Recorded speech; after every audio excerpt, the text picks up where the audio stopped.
This really is it. Good afternoon, welcome to Monza, the final race of the 2018 season of the Ferrari Challenge. Although the championships have been won, it is the World Finals, and the final one of the three World Finals is this, the Trofeo Pirelli, where we mix up the Pro and Am drivers across all the regions. So, North America, Asia Pacific, and Europe as well, in this glittering Finale Mondiale weekend here at Monza. 5.793 kilometers, the last remaining European Temple of Speed, so-called. It's a daunting track, and the cars, as you can see, are making their way out onto the grid for their final 30-minute race of 2018. Delighted to welcome alongside me official Ferrari GT driver and darned good bloke he is as well, Sam Bird. I don't think I was too dramatic in my introduction of this circuit. It is something else, isn't it? It is stunning. Well, hi everybody. Thank you for tuning in to watch the biggest race of the weekend so far. You're right, David. It's stunning to drive. It really is. Well, let's take a quick reflection on what an incredible season we have had in 2018 and just some of the venues that we have visited.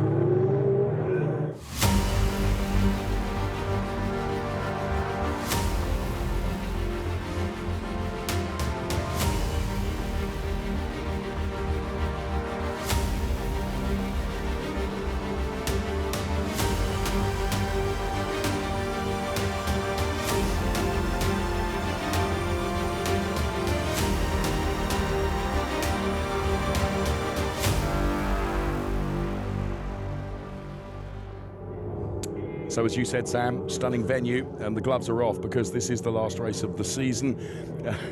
I'm almost tempted not to ask this question, but would you perhaps as a driver go into this with a different mindset than you would ordinarily, because the championships are all done and dusted? Yeah, absolutely, you have to. It's a little bit like the Macau Grand Prix. It's a one-off special, and you only want to win, to be honest. It's no good going, well, I'm going to settle for fifth today. Fifth is nothing, you know. All the pros out there are going to be gunning for first, and all the pro-ams are going to want to be the #1 pro-am to come home across the checkered flag. And we were talking off-air about, as we look at David Fuminelli, who's perhaps the most local driver, lives Lesmo, and was explaining as a kid he used to break in through the gaps in the fence to come and watch Formula One when they were here practicing, you know. And, you know, the heritage of this place is something that's almost in his blood. And he's going from P2 on the grid. Of course, it would be the icing on the cake for him, wouldn't it, to take this title? Yep, it would be. I mean, a local lad, that would be very special for him. I think I've raced David, actually, in GP2 years and years ago. You know, I think he's the only one from that grid that has that kind of experience. I'm sure that'll pay dividends here today. And actually, local knowledge, track knowledge, when it comes to a race which is so competitive with such talent, and we're looking at Niklas Nielsen, the Formula racing driver, races for that team, who has been so dominant this season. He's another one, like David Fuminelli. Niklas Nielsen has had single-seater racing in German Formula 4, which is certainly not to the level of GP2, of course, but nonetheless, he seems to have found his natural home, Sam, if I'm allowed to say that. Yeah, if I were to pick a driver to win this today, I would say Niklas Nielsen. If I were to pick a driver that is to become a professional paid driver, I would also pick Niklas Nielsen.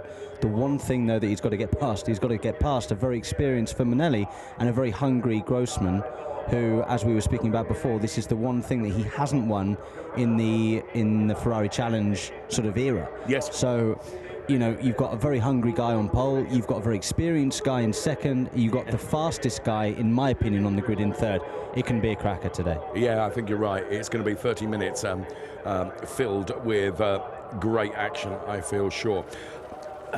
Something else I want to talk about, Sam, is the fact that, you know, Fuminelli, single-seater racer, Nielsen with lots of good categories beneath him, and not least of which he still coaches in karting.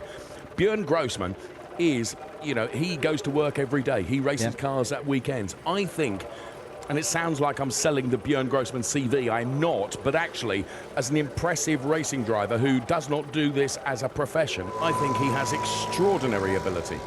Yeah, considering it is a hobby. Yes. whereas the others, it's more of an occupation. That's quite astounding, especially to be on pole here today. Is he going to get the fairy tale ending? I mean, we're going to find out in 40 minutes' time, I suppose. You're right. We just saw Fabian Volvend, the lady racer, who is the quickest of the AM drivers, and goes from P4 on the grid. Quiet contemplation there in the car for Niklas Nielsen. The combination of him and Formula Racing has been formidable this season, and will he be able to take that, what I call the gold roof, at the end of the 30-minute race? Well, here's just a flavour of the weekend thus far.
Sam, you and I have been around motor racing for a while, me longer than you, by dint of age rather than ability.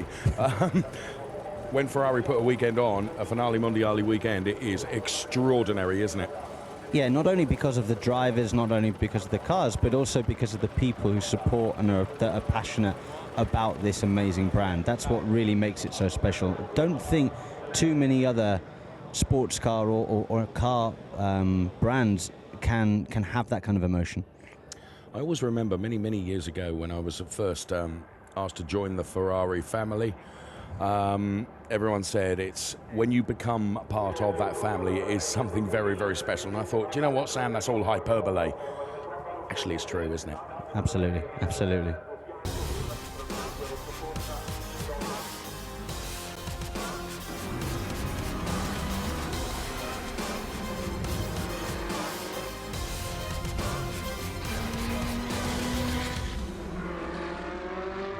So just ahead of the start of Finale Mondiale for Trofeo Pirelli. Jens Liebhauser's wife then looks on. Jens Liebhauser going from P5 on the grid. And here is the grid in graphics in full for you. Something else to factor into this, Sam, is that, to my knowledge, across the whole 4 or 5 day weekend actually that we've had here, not sure that the Trofeo Pirelli drivers have had any, if not dry running at all. Therefore, they kind of don't have a reference, do they? Because this race is dry. It's the first time we've had so much rain this weekend. I think actually the first race might have been okay. Dry. The thing that you've got to look out for today, guys, is the fact that this, again, as we said previously, this is a one-off race. And each race so far that we've had today in the other categories, it's been, let's be honest, it's been a crash fest. Yes, it has. I'm really hoping that we get, you know, an absolute barnstormer today of a race, but where the overtaking is clean and great to watch. Let's just hope that there's not loads of safety cars out there and a bit of a mess. I'm hoping just for 30 minutes of wheel-to-wheel action. Okay, let's hope. 3 Trofeo Pirelli Pro drivers occupy the first 3 places. The first of the AM drivers is Fabian Volvend. And do bear in mind that we mix the Trofeo Pirelli Pro and AM drivers together. And not only that, we mix the best drivers from Europe, North America, and Asia Pacific as well. So the Ferrari management team walking down the grid. And as always, there are some of your GT Racing colleagues, Alessandro Pierguidi and James Collado there.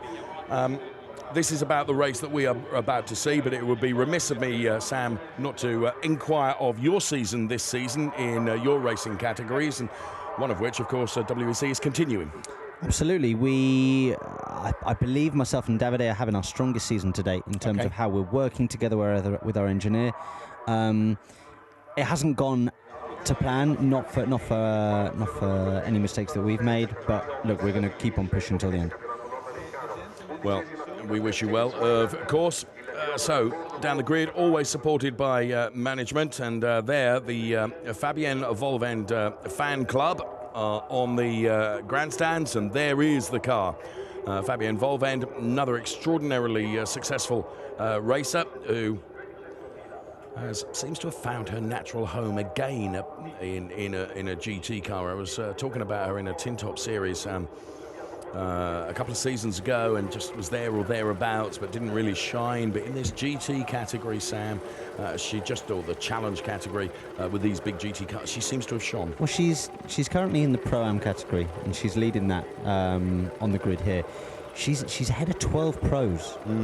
So, I mean, if she stays on next year, I'd like to see her as a pro, not as a Pro-Am. Well, because she's clearly got the speed. To be fair, she started as a pro, and then this miraculous Ferrari kind of way they juggle the drivers around, she got taken out of pro and put into AM, and I think she's kind of like an AM plus, isn't she?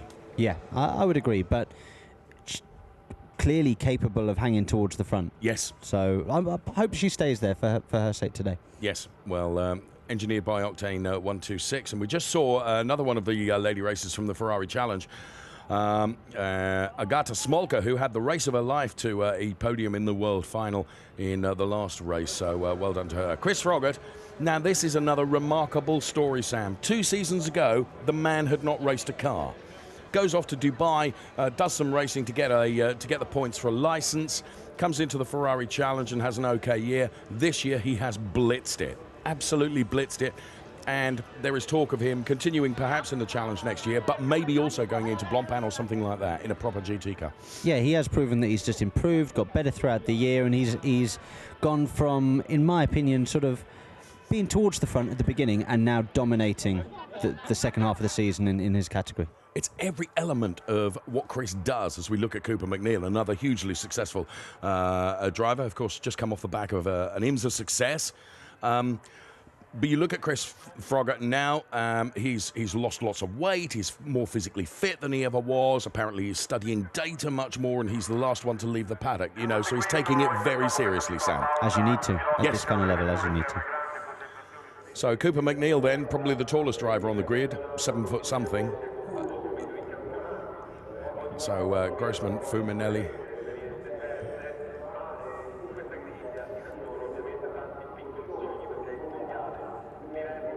And lots of fans here to enjoy. We have got a slight delay on the start of the race. Everybody's getting ready for this race, and also for the show that we're going to be putting on later. And of course, you'll be behind the wheel, won't you? I will indeed, of my 71. The 71 car. And of course, next season, the Ferrari Challenge will be alongside you at Le Mans.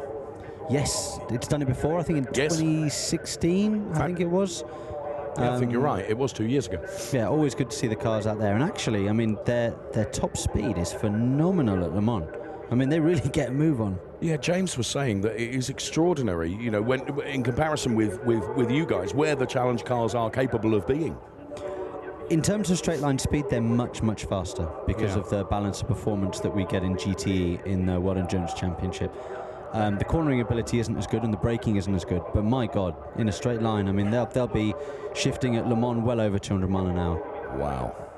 Well, we have that to look forward to in the season of 2019 for the Ferrari Challenge.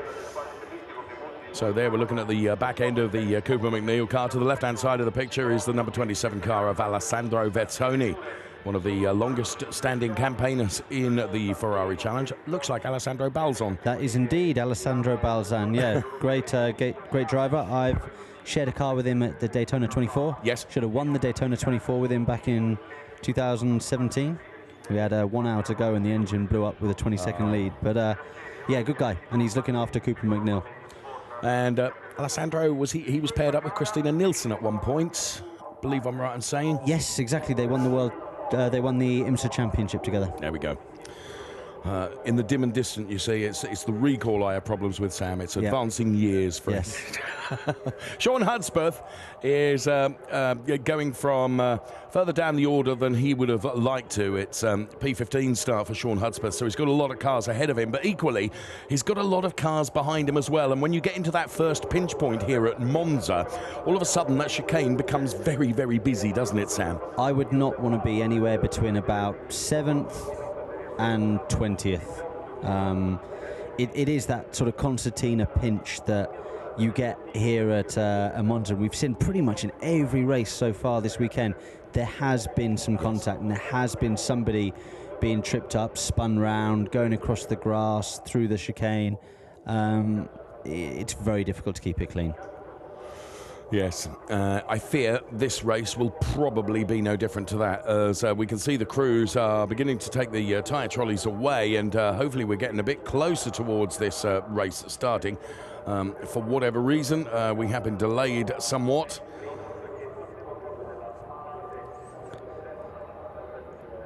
So the number 2 car there of David Fuminelli on the front row of the grid alongside Björn Grossman, both very, very hungry for this world title in the Trofeo Pirelli category of the Ferrari Challenge. And there you can see everyone making their way off the grid. So who's your money on? I think the determination is such that I think Björn Grossman. You think Björn Grossman? Okay.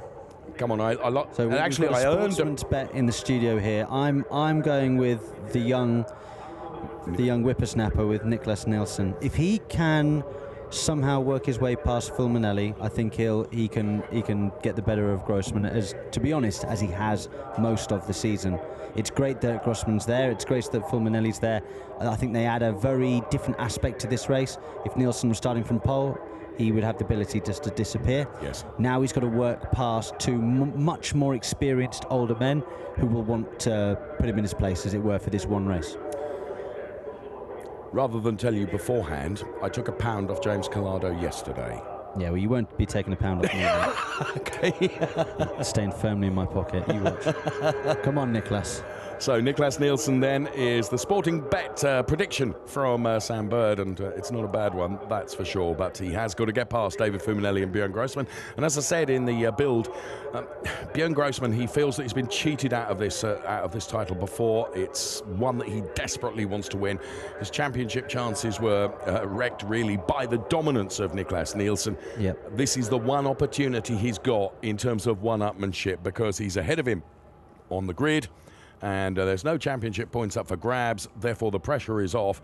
Everything from Octane 126, the team's point of view, has been driven and steered towards this one race, in my opinion. Absolutely. Yeah, Björn Grossman leading the world final in Daytona 2016, if anybody remembers that. His tyre blew up on the banking. Pirelli had a couple of issues with some tyres going on the banking, and he unfortunately was one of them. He will want to put that right this afternoon. The other close one today, David, I think, is Chris Froggatt versus Fabien Volvend. Yes. I think that could be a great battle. Yes, I think you're right. And I wouldn't rule, having watched him across the two Asia-Pacific races this weekend, and of course Rinaldi Hutasoy, who's also got the pace. The disadvantage he will have potentially is the track knowledge of Monza will not perhaps be as great. But I wouldn't certainly write him out of the equation. And of course we then have Cooper McNeil, who just wants to cut a swathe through the pack. Absolutely. We will see if he is able to do that. So we still await confirmation from race control as to when we will actually get this race started. 30 minutes to come in the Ferrari Challenge, and from our heli then you can see just off the back of the Parabolica to the start-finish straight here, and to the right-hand side is this huge paddock complex which is built, including the Ferrari garden and the iconic Monza cars from Ferrari that are in a showroom there as well. It is a fantastic event. Well, with the engines being fired up, we await the Hublot safety car to move, and that means that the formation lap will be underway. We are just but a few seconds away from that, I feel sure. So 3 pro drivers. Grossman, Fuminelli, Nielsen occupying the first 3 places. Then it's Fabian Volvend ahead of Jens Liebhauser, Chris Froggatt, Sam Smith, the returnee. Sam Smith missed a few rounds this season, the British driver, but he's back in. And then it's Rinaldi Hutasoy, Cooper McNeil, Alessandro Vazzoni rounding out the first 5 rows of the grid. The final race of 2018 ahead of the Ferrari show to come a little bit later this afternoon. What a show that will be as well. Featuring not only F1 cars but the GT cars as well, and simulated pit stops and much more besides. So there, Beppe Scanetti then, former Ferrari Challenge champion, now safety car driver for the series, leads the cars away on their formation lap, and Björn Grossman immediately starting to weave from side to side. This is the one that he really wants to win. I recall as Sam Bird alongside me has said, you know, the disappointment of losing that through no fault of his own in Daytona. And when he closed the car door, having got out of the car, Sam, he didn't close the door, he threw the door closed, and it ended up where the passenger door is. I mean, that was the venom and anger he had at just having felt that ripped out of him. And Sam, you've been in that position, you know, where things have been taken away from you through no fault of your own. That's a bitter pill to swallow, isn't it? Oh yeah, but it's that's part and parcel of racing, David. Yeah. It happens. You've got to be able to deal with it. He can use that today as positive energy. Yes. He can turn that around and use it. Don't build it up into a big thing. Don't ball it into a big ball of stress. Use it as good motivation, and you never know. In 30 minutes' time, he could be a new Ferrari Challenge World Champion, yeah? Well, he's in the gun seat, isn't he? And let's see what he can do. Another standout driver across this weekend, and there have been a number, it has to be said, is the car number 401, Philippe Pret, who, of course, he races in the Asian Pacific Series, but has lots and lots of European experience, because going back a number of years, there used to be a separate Italian Ferrari Challenge, didn't there? And he raced in that, and then that became the European Series. He raced in that as well. So he knows this track pretty well, and he will be an interesting one to watch, that's for sure. So Philippe Pret, one to keep an eye on from Asia Pacific. So yep. The car's weaving. So right now the heartbeat is going like the clappers. It's up at about 150, 160 RPM. You kind of got a bit butterflies in the stomach. You're thinking about what you could possibly do at the start.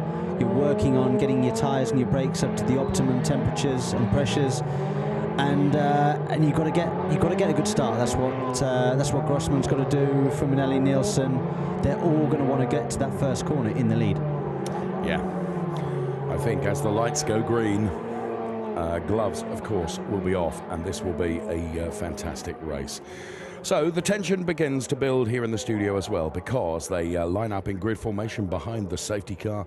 Any moment now, the dramatic music will be thrown in to help us build the anticipation for the final race of 2018 in what has been an excellent season of Ferrari Challenge racing.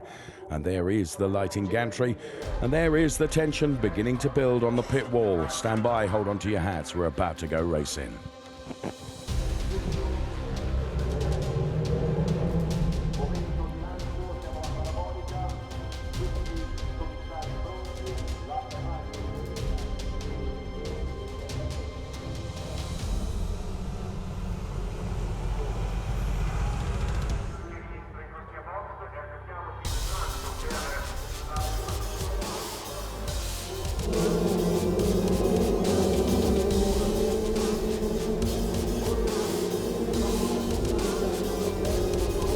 David Fuminelli, Björn Grossman side by side then as we head.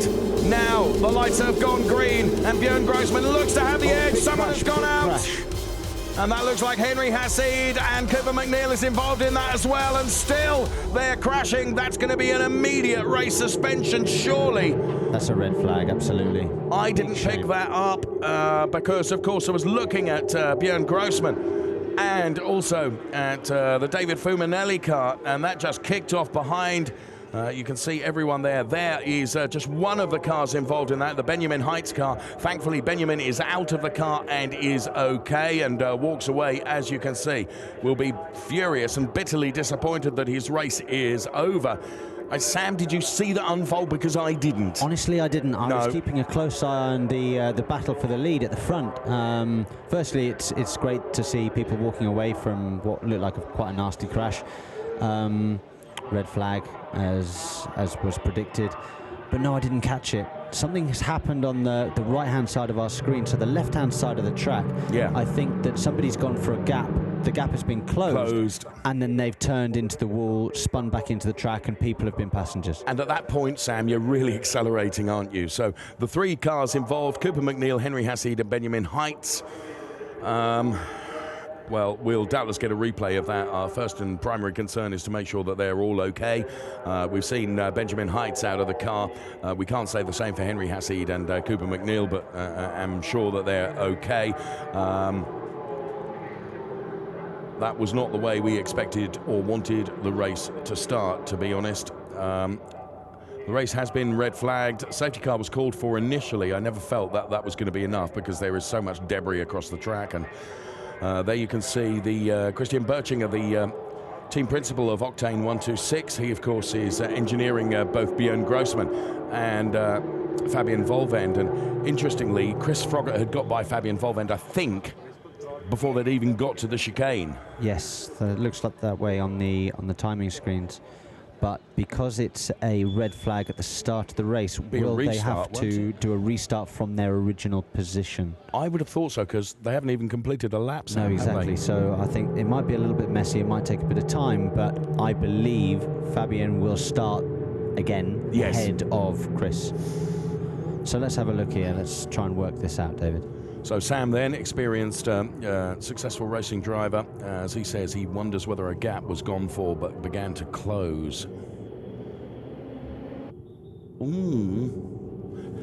It just looked like that, and I think that was Philippe Pret. Yeah, he's closed the door on Cooper, who's then gone into the other one, who's then gone into the other one. Now, I'd like to see that again before I absolutely commit, but the colour scheme on that car would indicate to me that that was Philippe Pret.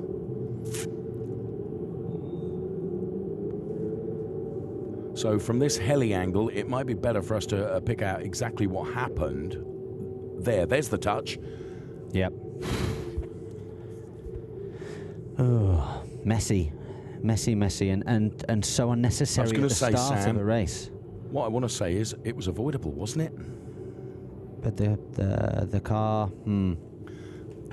See, it's that car that I think is Philippe Pret, but and with deft apologies to Philippe if I've got it wrong. I hope we stay with this shot long enough just for us to be able to pick up the ID of that car.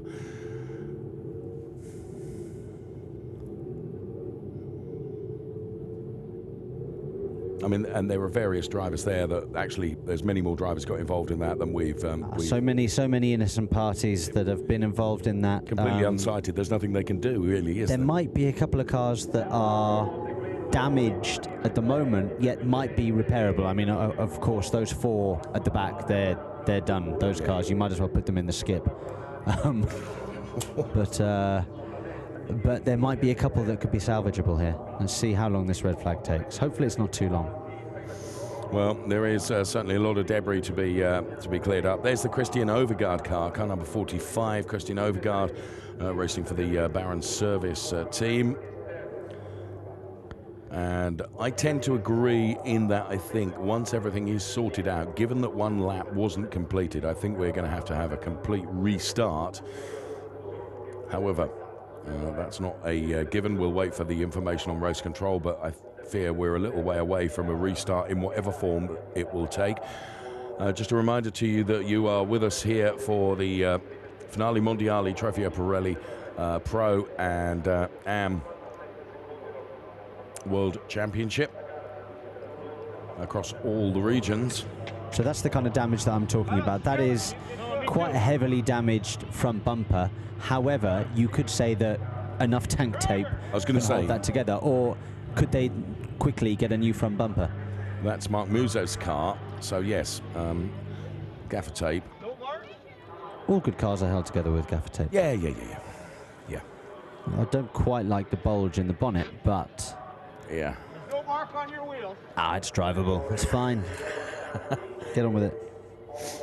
Yeah, so, and like me, you think that there will be a number of cars like that that have suffered not race-stopping or race-ending damage, but just... Well, you saw the cars bounce back across the track. Now, some cars could have picked up debris and had a puncture, so now they would get a free option to change that tyre. Yes. Or front splitter front bumper damage from hitting another car that slowed down considerably to avoid the accident. Yeah. Those are the two kinds of damage I think that you would see now that are salvageable and that you could still race with. Rob Hodez is the car that we were looking at there. So the first of the recovered cars are being brought back into Parc Ferme on the low load, as you can see to the right-hand side of your screen. So the Marshals and recovery teams doing a good job here in terms of clearing that up. And I have to say, remarkably, they have done a lot of work already. Yeah, the Marshals here are always fantastic. We have to just check that the fence is okay. Of course. Because if the fence is damaged, then that would be a considerable lengthy delay. Let's because you know, Cooper went in there hard. Yeah. He hit the wall hard there. As we're going to see another replay of it here. Still difficult to see which car it is. It's the blue car to the left of your screen, which then comes over, pinches Cooper McNeil, or catches Cooper unaware. They then all move right. There's three of them almost. That's dented the barrier, hasn't it? Yep.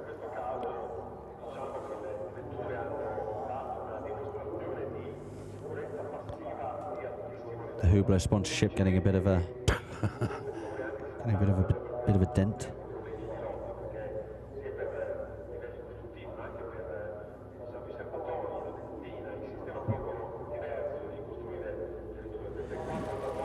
Yeah. Well, Ferrari Challenge never fails to disappoint, does it? In terms of chaos, sometimes. You're right, and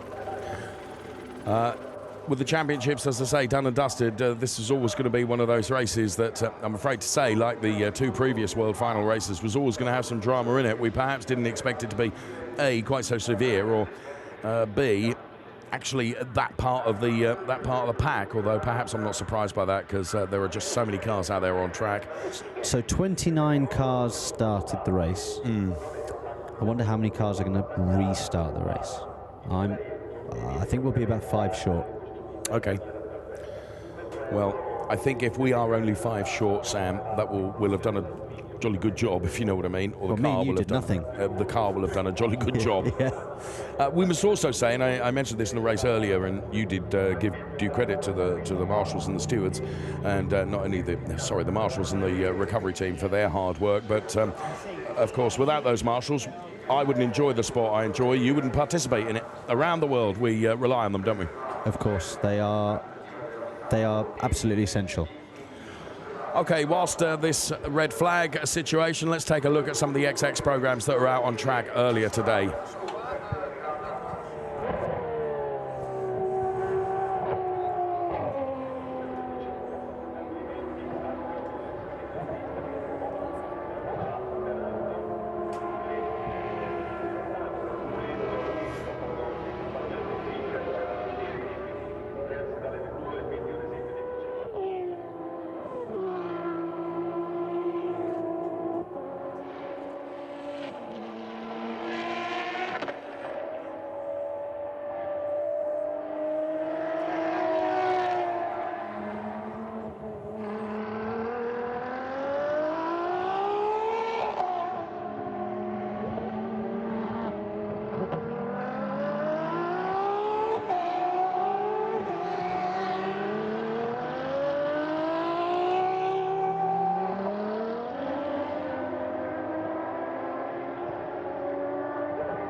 Sam, this looks positive. Pit lane going to open at 13:25. So that means that they have done a good job in terms of clearing up. So we've seen the XX programs. Let's take a look at the F1 Clienti now.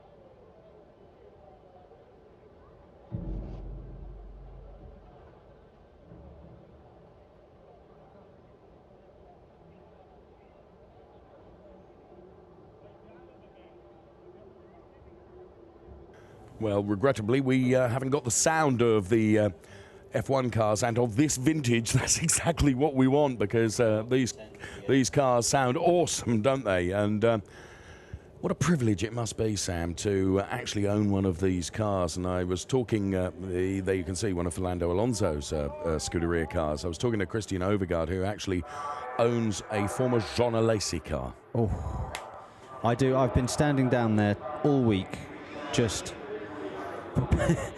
praying that somebody says, Sam, do you want to drive it? What a privilege for these guys. Of course, they're very successful businessmen and women in their own right. Yes. And they now have the potential to own these kind of machines. And I mean, what a hobby. Yeah. It beats stamp collecting, doesn't it? Yes, it does somewhat. Yes, you're right. And there we can see the cars down there. Ex-Felipe Massa, owned by Chris Ulrich. Kind of for Massery sort of race helmet there as well. Yeah. He's only recently purchased it, actually. He had his first run out at Fiorano a couple of weeks ago, and then this was his first go outside of Fiorano, and he's absolutely loving it. And these cars, they're lovingly maintained by the engineers back at Maranello, aren't they? And you know, they are taken to racing days events and special privileged events at circuits all around the world, to be fair, where the owners can stretch their legs with them. Just another special part of the Ferrari Challenge, Ferrari events that they do. You know, the FXX scheme, the F1 Corsa Cliente scheme, the Ferrari Challenge, all, you know, poised towards customer racing at a high level. And we must mention, as was revealed last night, although we've known for some time, that Ferrari Challenge, for the first time in its history, will have its own dedicated UK series, which of course is of huge interest to you and I, and it's launching next year, 2019, visiting circuits like Brands Hatch and Silverstone and Croft, interestingly, and just up the road from me, Snetterton. Yep, they've also announced the GT3 club scheme. That's right, the Club GT, where, yes. Anybody can buy a 488 GT3 car, and there's no BOP, so you can go as fast as you want. Yes, yes. That is... enough said. Yes, yeah, I think... Should we get into that political discussion? It's probably best we don't, isn't it, Sam? How much time have you got? Ferrari passion, live your Ferrari passion, and, well, a lot of people in that grandstand doing just that. Apologies for the delay, but a huge start incident means that, well, the clock has gone back to 30 minutes, Sam. Interesting, interesting. That's a good thing if they've done that. I mean, we wanted to see a full race. Mm. If they'd cut it short by, you know, 10, 15 minutes, okay, you get a 8-lap sprint till the end. Dash, isn't it? Yes. I want to be able to see will Grossman's tyres go off at the end, because, in my opinion, he's gone for more of a quali setup than the likes of Niklas Nielsen, okay. Which is why I think you see Nielsen in 3rd place on the grid and not pole. Just my opinion again. Yeah, possibly so. Well, the cars are making their way out of the pit lane now. And they are back in order again. Fabien Volven back up to P4. Which is what we thought would happen, isn't it? Absolutely. There you can see the Scuderia Auto Hypercar of Martin Nelson. Now that is Philippe Pret. Is that the car that was involved in that incident? It looks like it. It does look like it, but we don't want to black flag for car 401, Philippe Pret.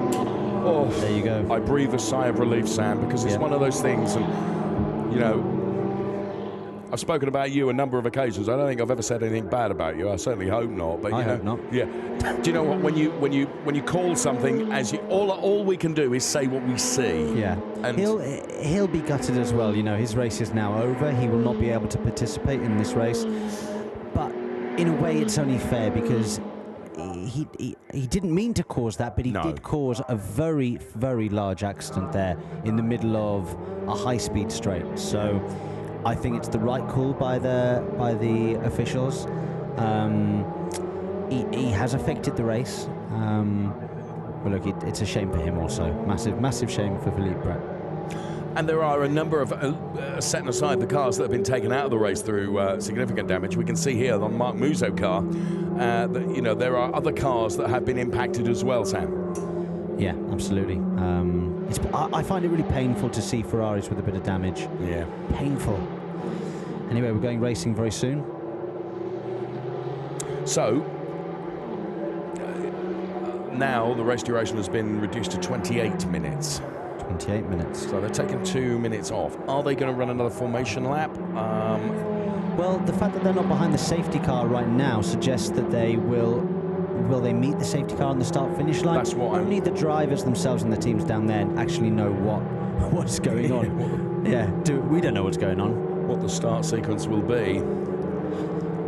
They certainly don't look like they're pushing to go through parabolic and start the race. No, like they're coming back to the grid. So from the heli then, as Sam has indicated, they are going back to the grid, although... So it looks like they're going to be lining up in single file, and they will follow the safety car when the safety... Oh, no. Just some pole man pull into... Oh, I don't know what's going on. No.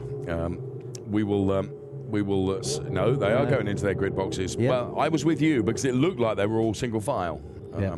But there, the safety car is ready to pick them up, so it's going to be another 25-minute race now. Lap. So, yeah, with every minute that passes, we lose another chunk of time, don't we, in terms of the race? So we're down to 25 minutes now. And the weekend as a schedule is packed, full of stuff, and you know, we have to be aware of the fact there are other things on the program as well that have got to be fitted in. So they're trying to juggle as much as they can.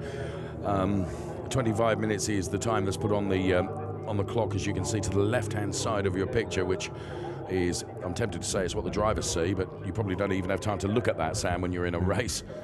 I mean, what Philippe Brett's done to himself is like it's his World Cup final, if we were going football talk, and he's gone and got himself a red card in the first 5 minutes. Yeah. That's what has just happened, and as you see, his car now being pushed off the grid. We've now had confirmation that the race distance will be 25 minutes, so around about between 12 and 14 laps, depending on the pace.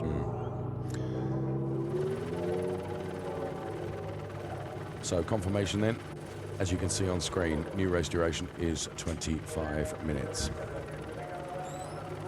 Lots of holes in that grid now, David. Yeah, and must feel horrible for Philippe in the car, who's, of course, being unceremoniously pushed back into the pit lane. Yeah, that can't be a fun feeling. No, I feel for him. I mean, I know he's caused the crash, but you still... It wasn't malicious, Sam, though. No, he didn't of course do that it wasn't. deliberately. It's not like it was a last gasp sort of lunge down the inside because the bloke had got past the corner before. It was just, unfortunately, 4 into 1 doesn't happen. There is Beppe Scanetti talking to David Fuminelli, of course, both Italians. And Beppe Scanetti, to the right-hand side of your picture, without crash helmet, is the safety car driver and former Ferrari Challenge champion that I was talking about, who's one of the loveliest guys that you could wish to meet. And I've had the privilege of being taken around the Paul Ricard circuit with him at the wheel, Sam. And for a man of slightly advancing years now, he's still got it. Jiminy, he can still drive. Still got it. So speaking about the race yesterday that I watched David Fuminelli defend against Niklas Nielsen in the wet, but all the same defended. And to be honest, looked like he had the measure of Niklas with regards to just being a more wily old fox. Okay. You know, positioned his car, Nicolas was told at the beginning of the race, I heard his engineer, I was walking the grid, and I heard his engineer say, take no risks, bring the car home.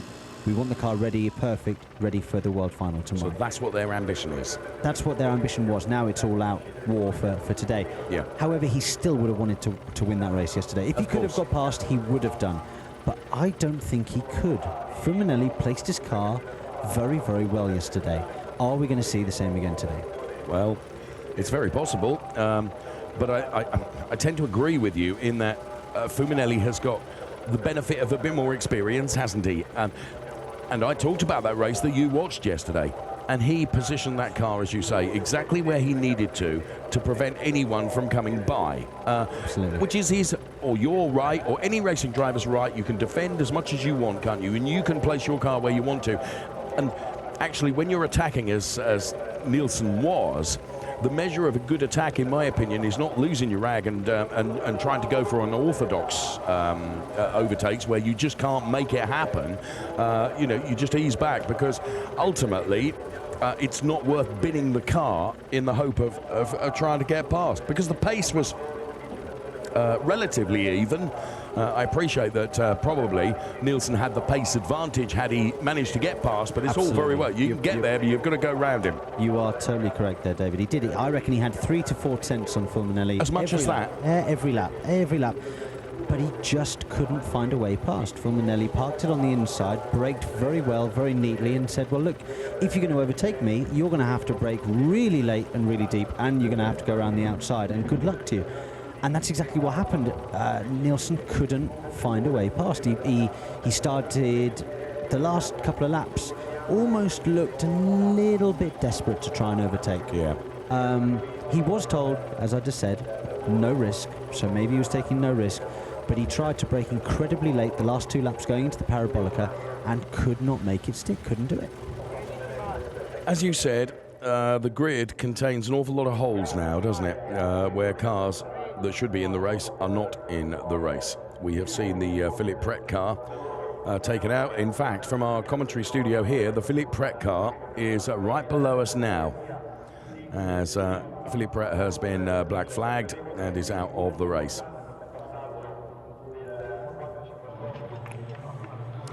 And there is the 408 car of Ronaldo Hutasoy, who's an outsider, in my opinion, that I'd potentially put some money on for this race. Alongside him is the British driver Sam Smith, Ronaldo Hutasoy then, and there's some of the spectators. So the first 4 places, or the first 2 rows of the grid, will be as we were, with Björn Grossman, David Fulminelli, Nicolas Nielsen, and Fabien Volvend.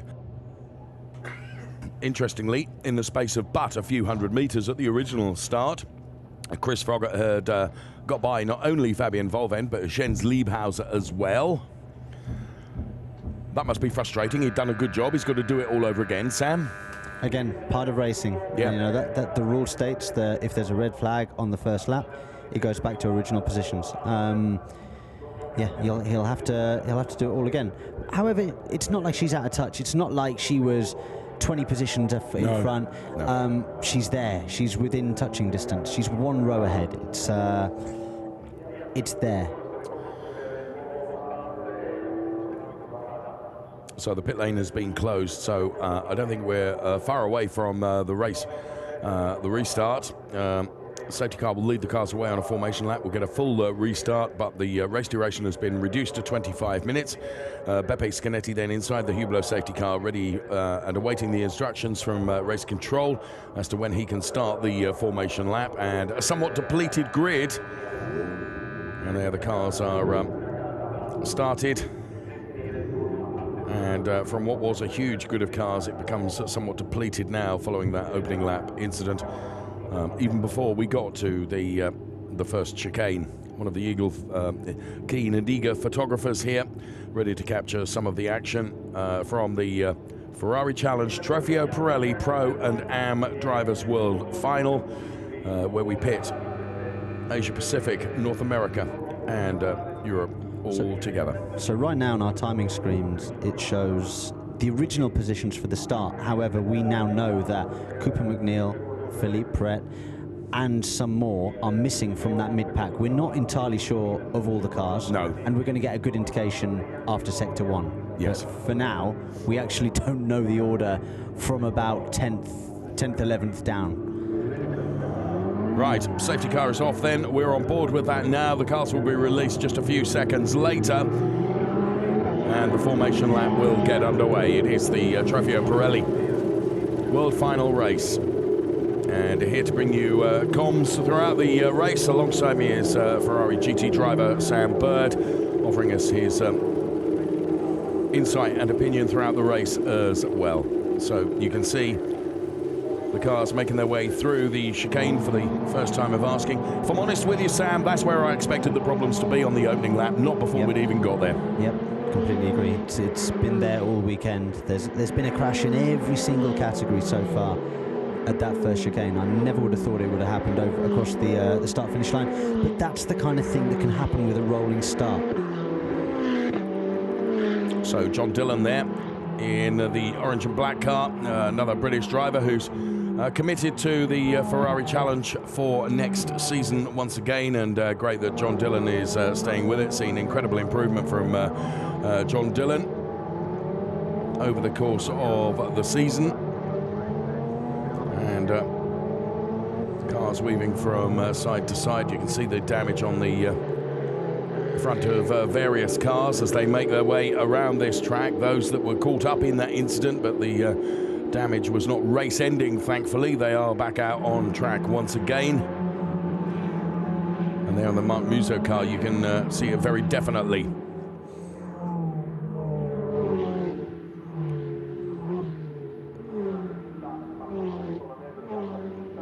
So Björn Grossman then, who had psyched himself up for the start last time around, has got to re-psych himself. He has David Fuminelli alongside him. Then it will be Niklas Nielsen and Fabian Volvend. Then Jens Liebhauser, Chris Froggatt, Sam Smith, Rinaldi Hutasoy, and then I suspect Alessandro Vezzoni. Yes, I can see Alessandro Vezzoni's car is still out there. We're missing Cooper McNeil and Philippe Brett, of course, and I think we're also missing Jack Brown and Henry Hassid. But as Sam says, once the race gets underway and we go through or get into Sector 2, we'll have a better understanding of who has made it out on track and who hasn't. So, again, it's down to Björn Grossman and David Fuminelli. But once the safety car disappears up the road, they will control the pace of the rolling lap. The race duration has been reduced to 25 minutes. Here comes the music once again. Stand by.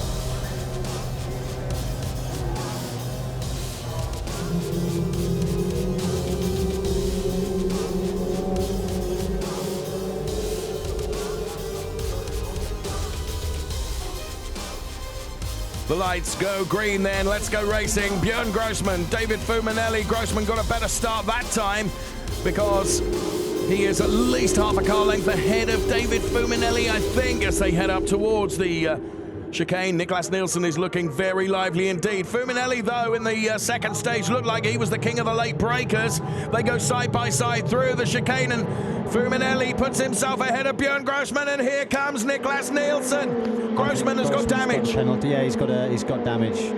Big shame. And feel for him. Well, once again, this title will have been taken away from Björn Grossman. So now, a fight between these two guns then. David Fuminelli and Niklas Nielsen. Jens Liebhauser is up to P4. P3, Fabian Volvend.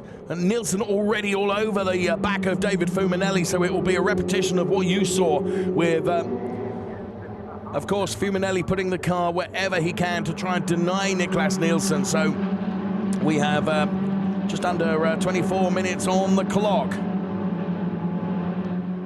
And Fuminelli. I wonder what's happened to Grossman. It must, surely it's a suspension or a puncture from that small contact. Yeah, because there wasn't enough contact, was there? No. I mean, all tyres are susceptible to damage on curbs, aren't they, Sam?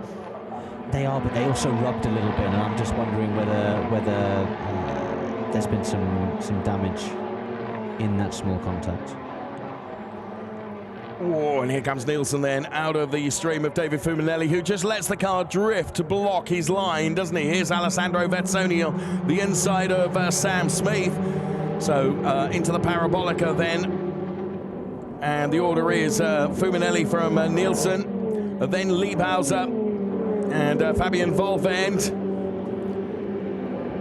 followed by Chris Froggatt and Alessandro Vezzoni, who's on a real charge here. Here comes Nicholas Nielsen, puts himself to the outside of David Fuminelli. Again, they both break. Fuminelli lets the car go to the middle of the circuit, and Nicholas Nielsen has to yield and put the car in behind the David Fuminelli car. The car, you can just see that Nielsen's back end just stepped out a bit on the exit of that, the middle part of that chicane, Sam. Absolutely. Fuminelli's up. I think he's just going to back him up into Liebhauser, backing up, and hope that Liebhauser puts pressure on Nielsen. In actual fact, that's what's happening right now. It is. So you're in this invidious position where you're hunting but being hunted at the same time.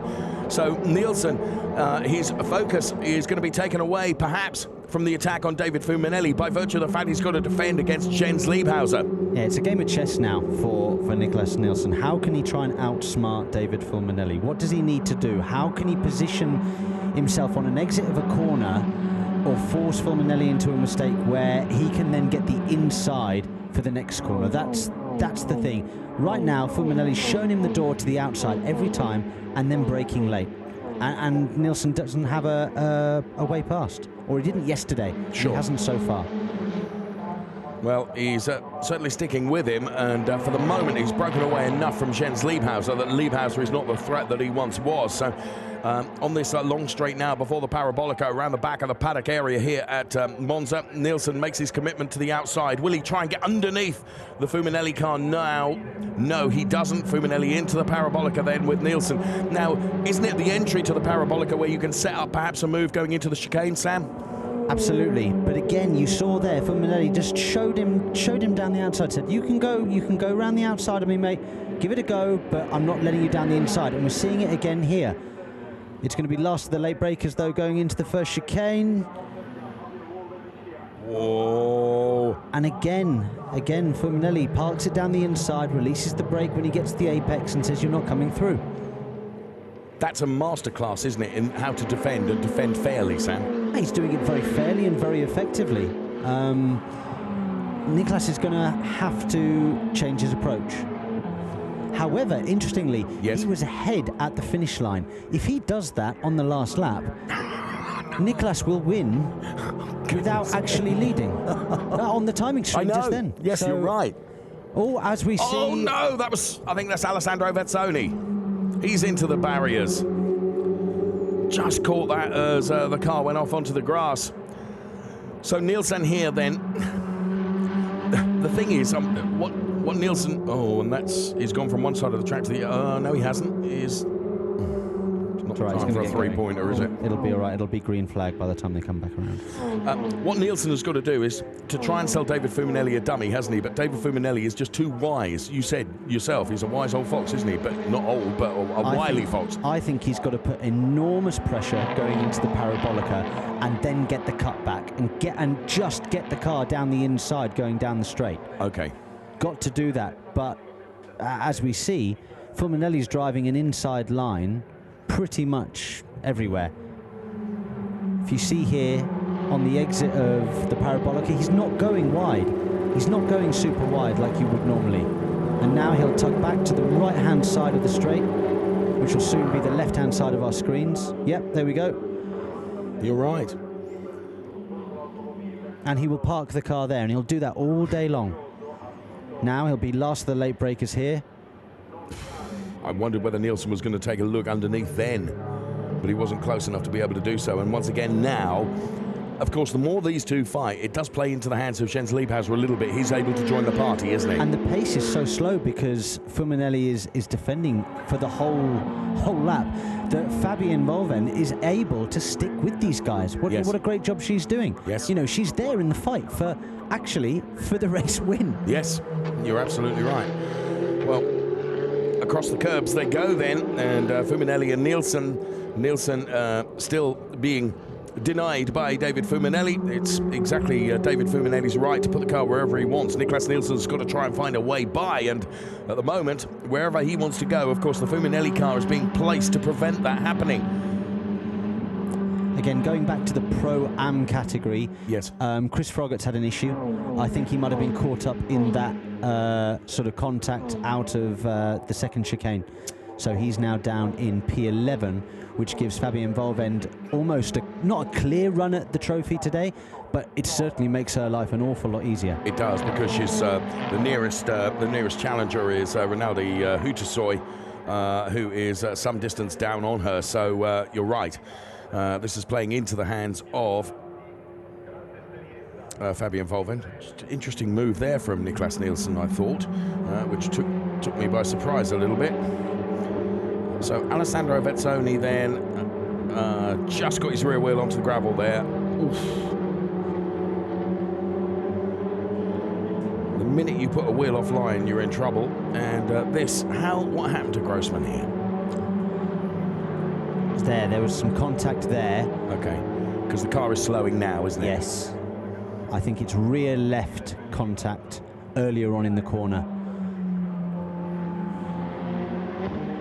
Is that tyre deflating? Potentially. There's Björn's partner to the left-hand side, and you can see how disappointed she is and how disappointed this man will be. His car is in the pit lane. Oh, my goodness me. Oh, big shunt, big shunt. That'll be another red flag. So, a number of cars involved in that. John Boyd, I think Murray Rotlander, and the 212 car of John Boyd is the one you can see to the right-hand side of your picture. The other one is Angelo Negro, I think.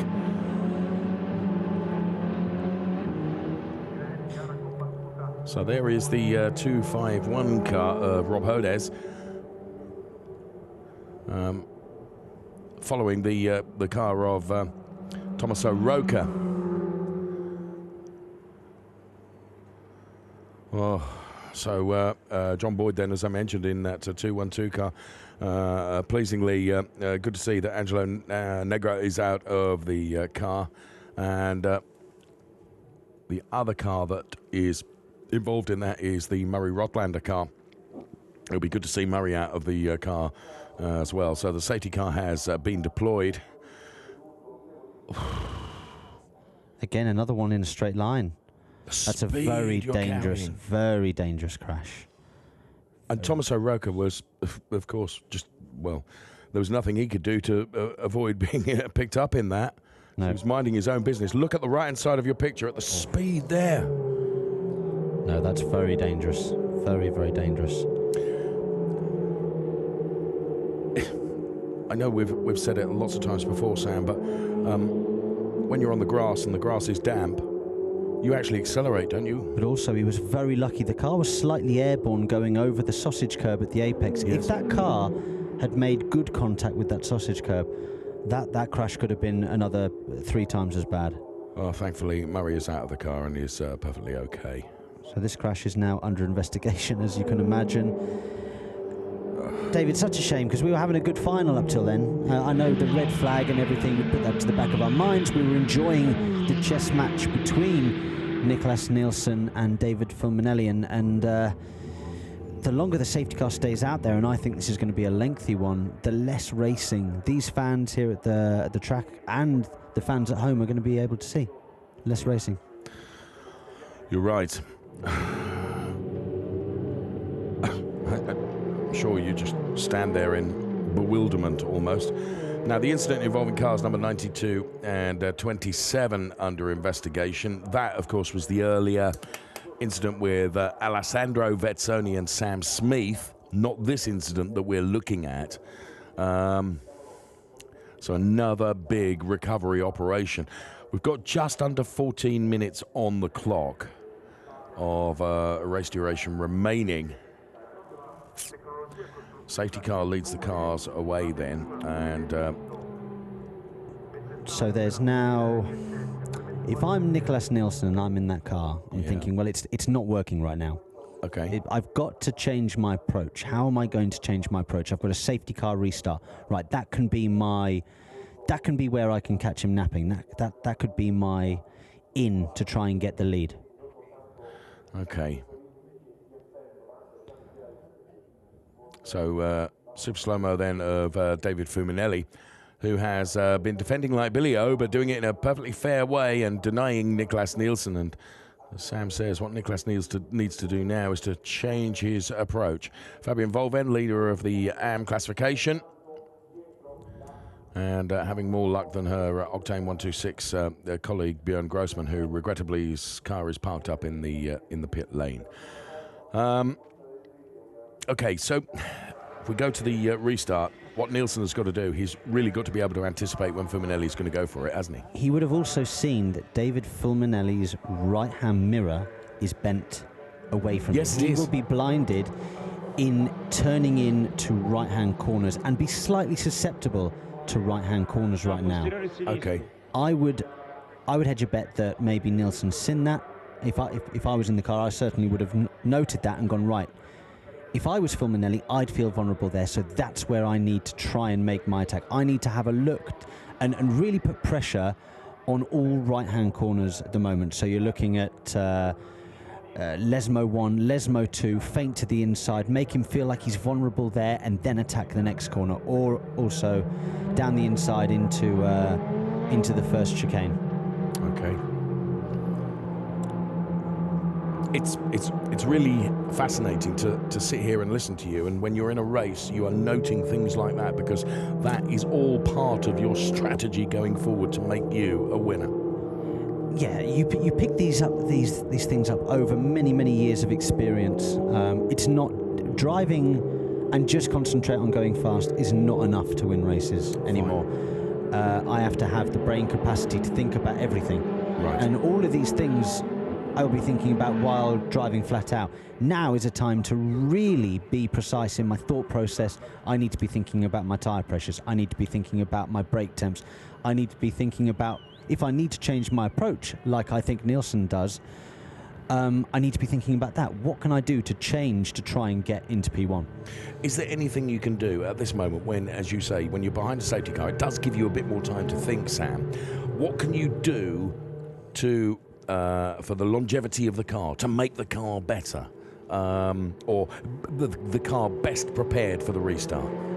I mean, you just need to make sure that your tyre pressures and your brake temps are in the right window. If you need to make a brake bias adjustment, you will do that. Normally, right about now, because the brake temps will be a little bit lower and the pressures will be a bit low because you're not driving fast, you'll go rearwards on the brake bias for the restart. Okay. Half a lap later, you'll go back to a more forwards bias.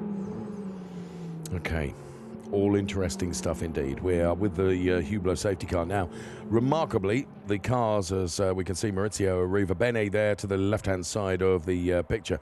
Most of the cars, I think, have been recovered. It's just a question now of somebody being out there with a broom because there was a heck of a lot of grass and mud trawled across the track because the sheer speed with which that car was sliding across the grass at the chicane. Yeah, I need a damn big broom. Yeah. So we're looking at the Fabian Volvend car then. Safety car is coming in this lap, Sam. All good. We've got a 10-minute sprint to the finish here for the World Final. So it's if Niklas has taken on board the advice that Sam has offered, he's been thinking about, right, I'm going to have to change my approach. I've got to catch David in a different way. And we will see whether he is able to do that, because we're going to have, by the time the safety car is round, it's probably going to be 8.5 minutes of real race time. So Fabian Volvend then, the best of the AM drivers. And there, the tour going on down there in the garages.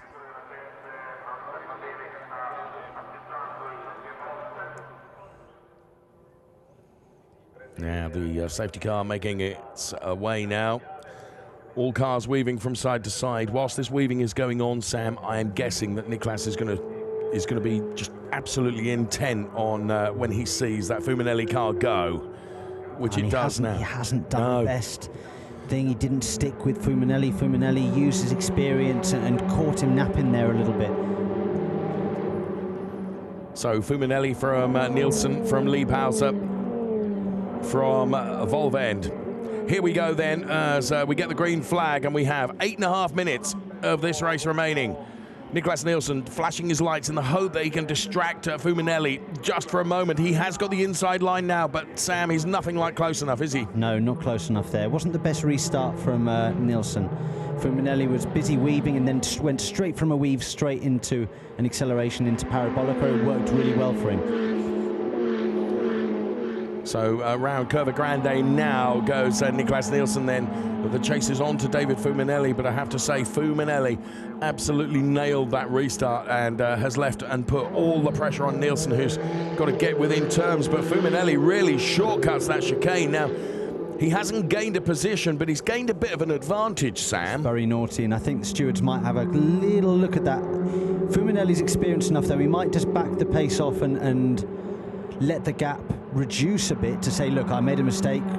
There we go. So that they can look at the data and say, oh well, do you know what? He has accepted that he's got an advantage. Yeah. It's status quo now.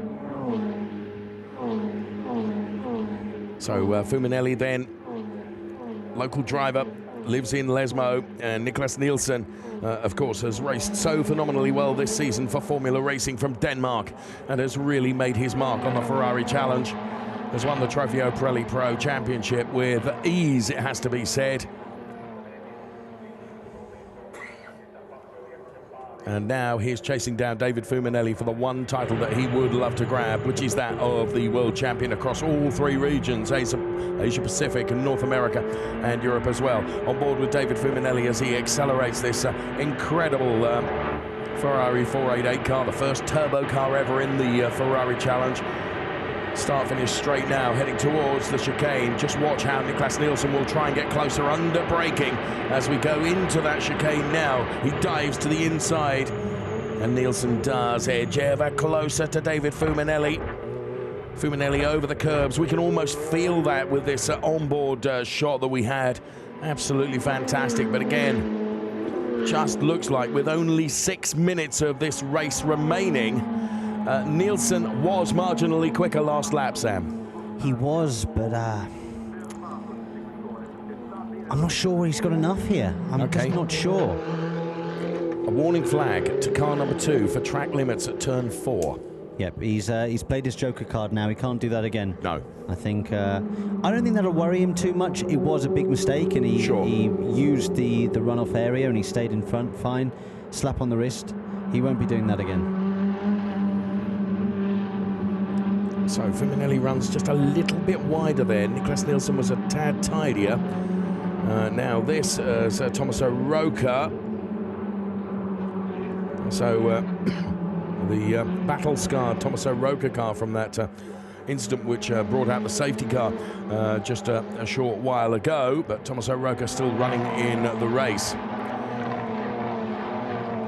So Fuminelli once again from Niklas Nielsen, from Jens Liebhauser, then Fabian Volvend and Sam Smith, with Rinaldi Hutasoy, Peter Ludwig and Sean Hudspeth, and Martin Nelson is currently running in P9. The rounding out the top 10 is Ross Choust. So leader in the AMS is Fabian Volvend. Leader in the pros is, of course, David Fuminelli. And here this battle between Fuminelli and Nielsen continues to rage. And again, Nielsen to the outside of David Fuminelli now. Will he try and go underneath? No. 289 kilometers per hour through the speed trap. And with 4.5 minutes left, we are running out of time here, Sam. He is. I think he's run out of ideas. Yeah, you might be right. Fuminelli's just parking the car on the inside, saying, you can go around the outside of me, give it a go, but I'm not going to let you. And it's, right now, as I said, it's a game of chess, and David Fuminelli's winning. Yeah. So they take plenty of curb. The suspension within these 488 Challenge cars is forgiving. You see Sam Smith getting very sideways there in the all-yellow car, running in that P5 position at the moment.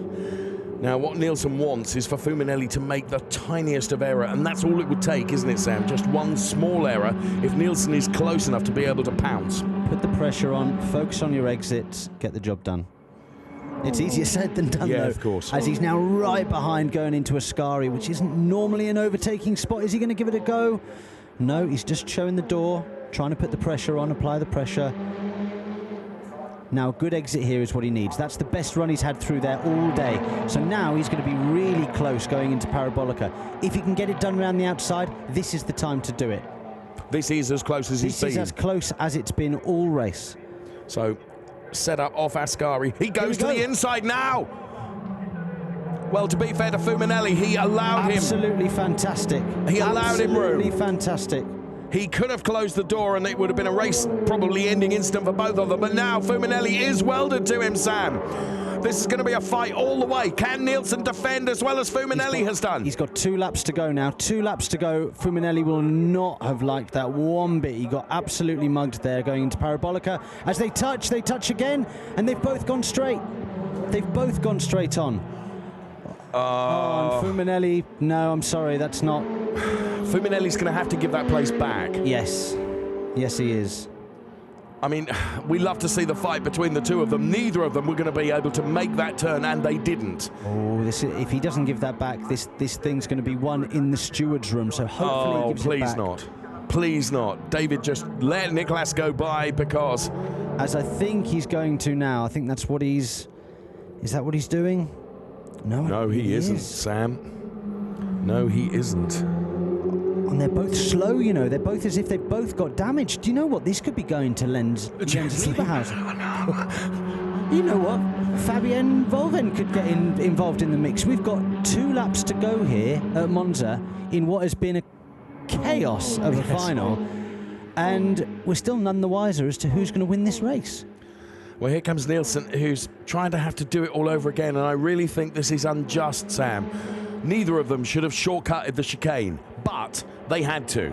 However, Nielsen was ahead of Fuminelli. Therefore, the correct thing when you miss that first chicane is you have to go down the escape route, take the chicane, and carry on. Fuminelli did not do went that, across the and grass. therefore had another. The move's been done. Fuminelli's been clever. He's let him go by in Parabolica, so he knows he can have another go into turn 1.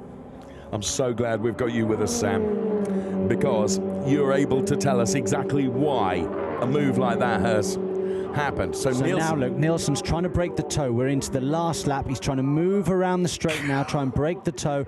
But we're going to see a move here. Look, absolutely late braking. Just enough room left, wasn't there? He didn't run him out. Fuminelli's going for the cutback. Good acceleration. Liebhausen could be the beneficiary here. Oh. But not the best drive. He hit him just on the exit the corner on initial acceleration, and that's just given Nielsen a slight... It's given him an advantage and Fuminelli a disadvantage. He's got 2 more chances, I think. And that's one of them gone. The last chance for me is he's got to set him up going into Parabolica. Well, Nielsen has been given a warning flag.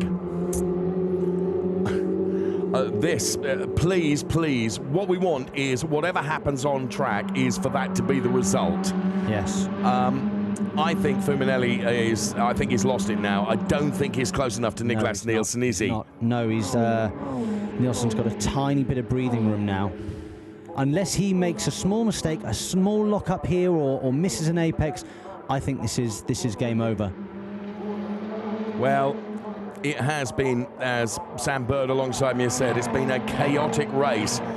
But in its own way, it's been a breathtaking race as well, particularly over this lap and the last lap. So there is Nielsen, who is leading the race from David Fuminelli, who's throwing absolutely everything at it, but it's only this turn to do, the Parabolica. Please bear in mind, a warning flag has been shown to Nicolas Nielsen, but we hope it's going to finish as they head towards the checkered flag. In this order, Nicolas Nielsen becomes the world champion. David Fuminelli is P2. Jens Lieberhausen is P3. Fabienne Volvend wins the AM classification ahead of Sam Smith, a pro driver. Then it's Rinaldi Hutasoy, P2 in the AMs, and P3 in the AMs in the world final will be Martin Nelson. Sam Bird, what a race.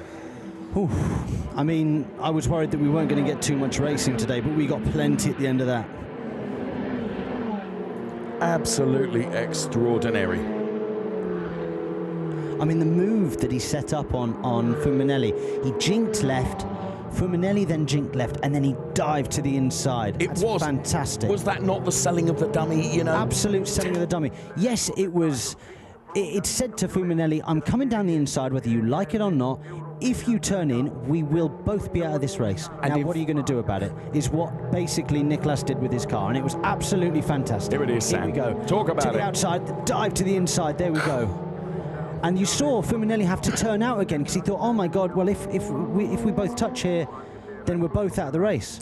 And he just has to turn out, you see? That was reminiscent of a move in DTM this year between Timo Glock and Gary Paffett, where they did actually just touch. And here's the other one.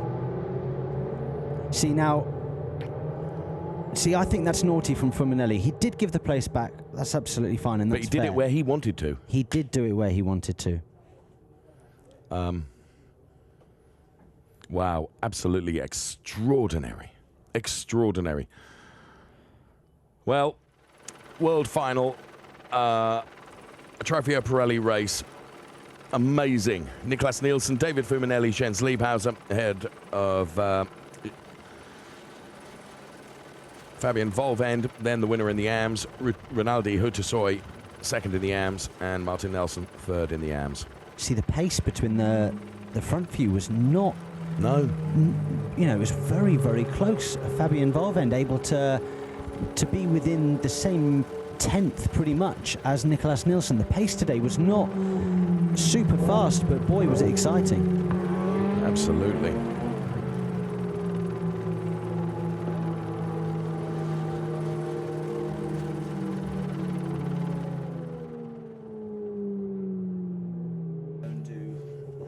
So, well, Sam, you've given us more of your time than you should have done, not through any fault other than the racers. Enjoy the show. Thanks so much for being with us. Really appreciate it. Sam Bird alongside us in commentary. Appreciate it. Pleasure, guys. See you next year. So there's David Fuminelli out of the car. It's going to be interesting to look at the reaction between David Fuminelli and Nicholas Nielsen as he roars the car in to Parc Ferme. And there is the team boss, Alan Jurgensen, is not in the picture yet. And the delight with Octane 126 as Fabian Volvend is lifted to the top of the car.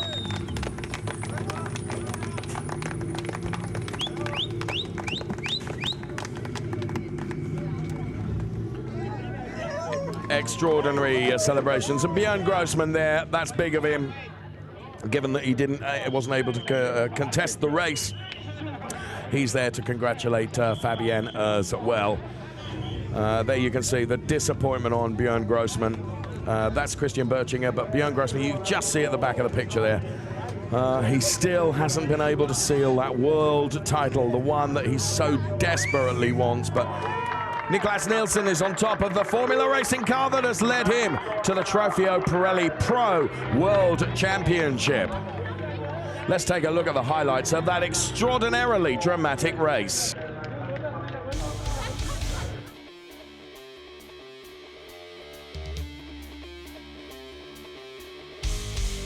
So the cars went to the grid for the Ferrari Challenge Trofeo Pirelli World Final. Cooper McNeil with the thumbs up. So the best of the Trofeo Pirelli Pro drivers and AM drivers across the three series, North America, Asia Pacific and Europe, were about to be let loose. And let loose they really were. Philip Pret veering to the right-hand side, as you could see, taking Cooper McNeil and two other cars with him at the same time, Henry Hassid and Benjamin Heights. It would involve a number of other cars as well, and that was going to be a race-stopping incident. Thankfully, the 233 car of Benjamin Heights, and there we can see it all over again. Benjamin was able to walk away from the car, as indeed were all the drivers. So at the restart then, Björn Grossman from pole position had David Fuminelli on his outside, both absolutely determined to seal this world final. And it was David Fuminelli that put himself ahead of Bjorn Grossman. And would end up having to retire. Bjorn Grossman could go no further in the race.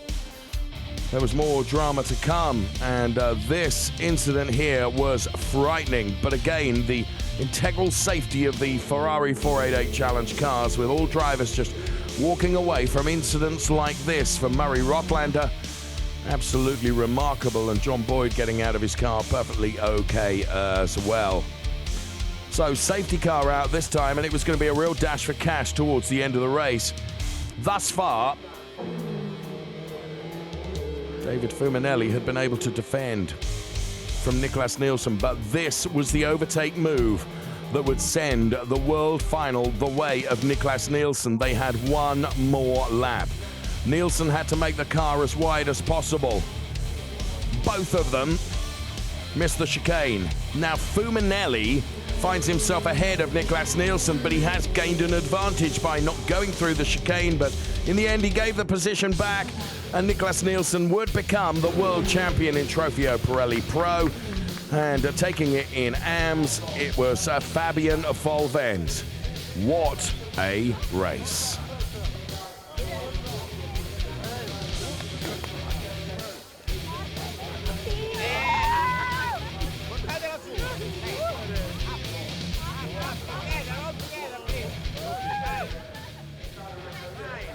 Oh dear, Christian, steady on. Let's go up to the podium now.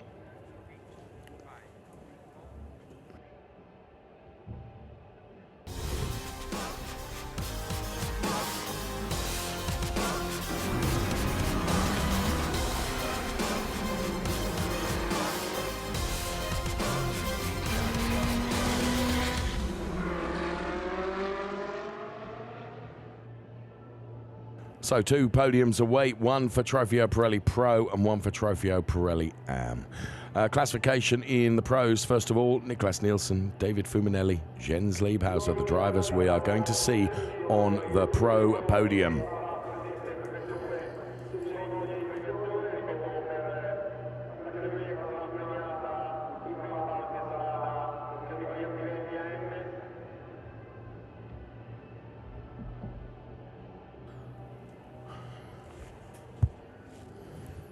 So the Ferrariista here to enjoy the race action, and of course the Ferrari show, which is on its way as well, although I fear that will be, well, I know the start of that will be delayed because we are still on air with the Ferrari Challenge Trofeo Pirelli World Final.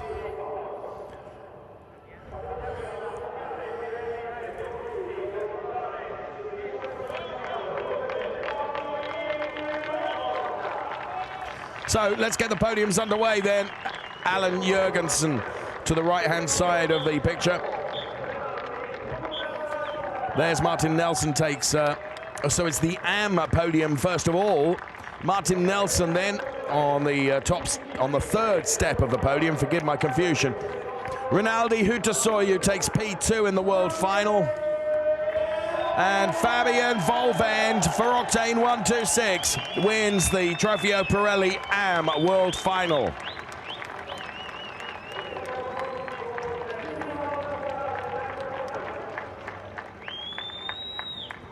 National anthem to play out for Fabian Volvend.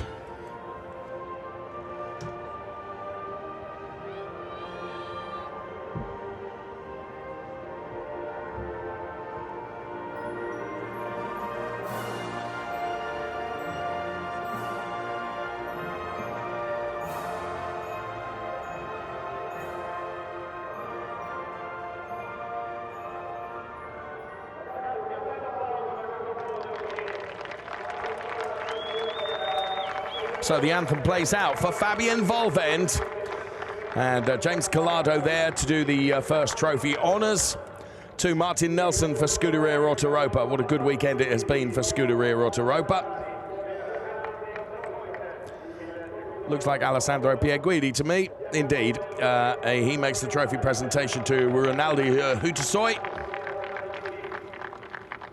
And head of Ferrari GT Sporting Activities, Mr. Antonello Caletta, making the trophy presentation to Fabienne Volvend.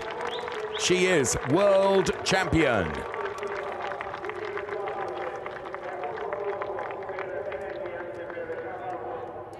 And Mario Isola, the head of F1 and car racing for Pirelli Motorsport, who was one of our guests at the gala dinner last night, presenting the Pirelli trophy as well. So, top step of the podium, everyone.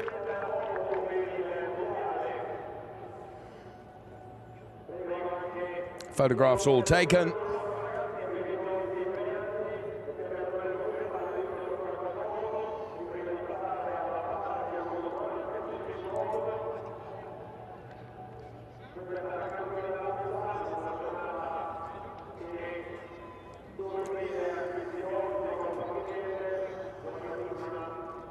And their photographs taken for Ferrari Challenge Trofeo Pirelli AM World Champion. James Collado like a sprinter off and out of the way so he doesn't get soaked in champagne. Fabienne Volvend.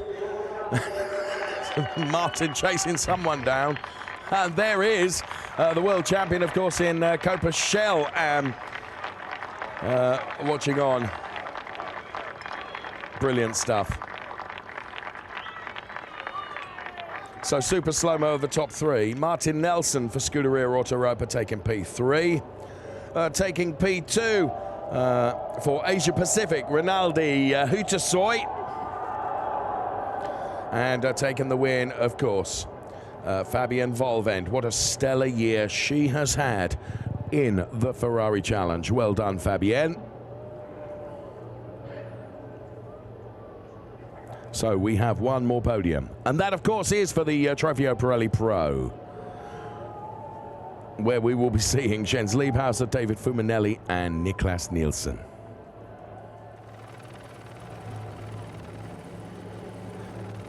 Confirmation of the World Final classification then in the AMS. As you can see, it was Europe that takes the win and P3, but Asia Pacific in P2 with Rinaldi Hutasoy.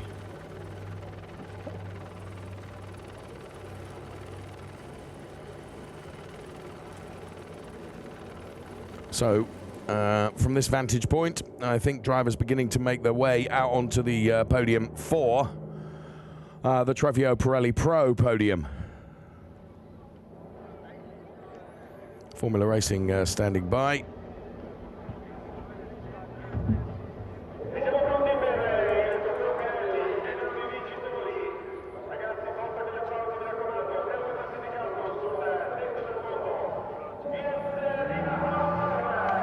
So P3, Jens Liebhauser.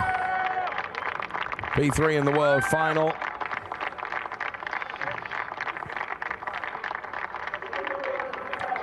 So Jens Liebhauser for Formula Racing then, double bubble for them. Because of course they are P3 and P1. David Fuminelli takes P2. He'll be bitterly disappointed. I think you can sense that in his demeanor. And here comes the winner, Niklas Nielsen. He has just rounded off a magnificent year in the Ferrari Challenge by taking the world final title as well. Congratulated by David Fuminelli and Jens Liebhauser.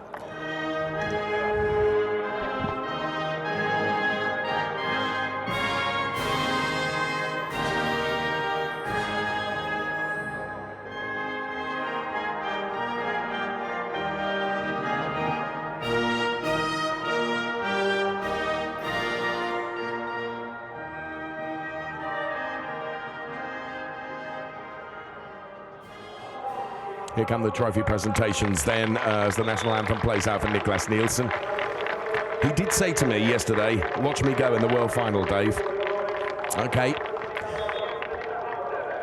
So, Maurizio Arrivabene then, the team principal of Scuderia Ferrari, making the third place trophy presentation to Jens Liebhauser. You can just say, you got my phone number. That's what he was saying. Enrico Galliera, then the Senior Vice President of Marketing and Commercial Director of Ferrari, making the trophy presentation to David Fuminelli. And the race winner's trophy. to be presented by Louis Camilleri, the Chief Executive Officer of Ferrari. He makes the trophy presentation to the new world champion, Niklas Nielsen. So everyone together for the photographs. Oh, first of all, of course, Maurizio Boitke, the Vice President of Research and Development for Pirelli, he needs to make his trophy presentation. Everyone gets together.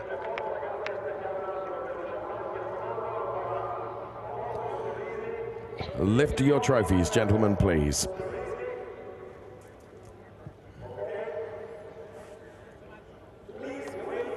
Right, stand by. Nielsen with the champagne then is congratulated once again by Maurizio Arrivabene.